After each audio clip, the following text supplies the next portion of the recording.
Voici l'histoire d'un homme brillant, un surdoué qui menait plusieurs vies et qui voulait être libre. Dominique Strauss-Kahn a 66 ans, docteur et agrégé en économie. Il a vécu au sein d'une famille aisée, intellectuelle, profondément socialiste. 1995, il prend la ville de Sarcelles, élu maire, là où son père a échoué. 2 ans plus tard, il devient ministre de l'économie et des finances du gouvernement Jospin. Il vit avec Anne Sinclair, sa 3e épouse.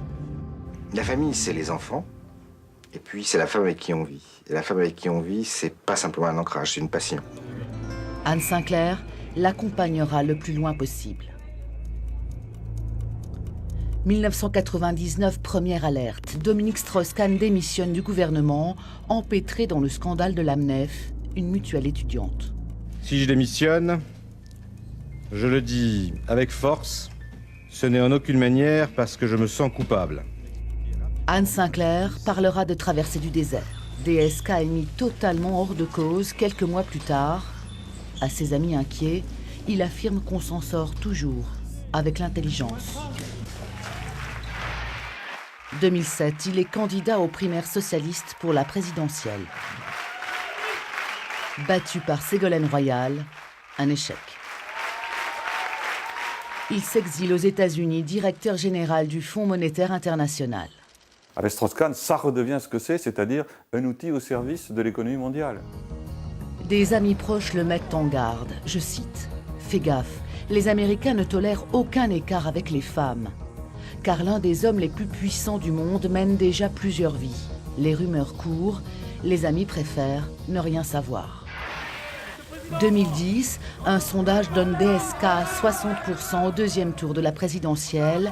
Il rêve d'un destin élyséen. Il est aux portes du pouvoir. Les sondages et autre chose, je m'y consacre pas trop. 14 mai 2011. Le monde entier regarde un homme tomber. Que s'est-il passé au Sofitel de New York?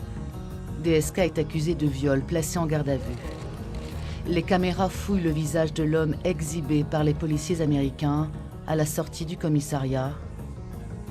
Chronique d'une chute annoncée.